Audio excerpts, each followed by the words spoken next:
These are the injectors from the 2010 Volkswagen Passat 2-liter TSI turbo engine. This is how the injectors look now, and I'm gonna use Vevor B12 fuel injection cleaner along with the Vevor Ultrasonic cleaner, and then change all these O-rings. Let's see how it looks after the cleaning. Injectors are all in there, and let's see how long time. I want to do it for 5 minutes, and then check again.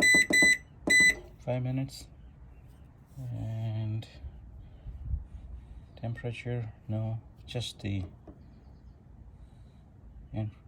ultrasonic.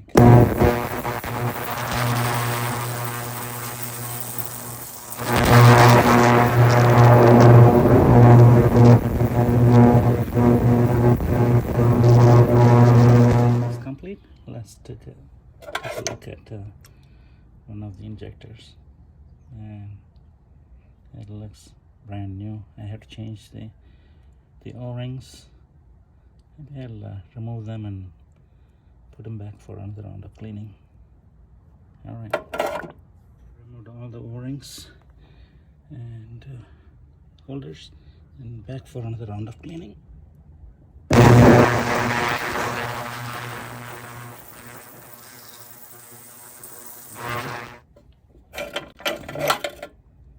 at them, they are like new. They're done. I'm going to test them for the spray pattern. The injectors are ready with the spacer and the O-ring with the spacer and this bracket. So 1, 2, 3, 4, 5 pieces there to set them up. They're all ready to go back. I'm testing the injectors with the injector tester. You can see the spring pretty good.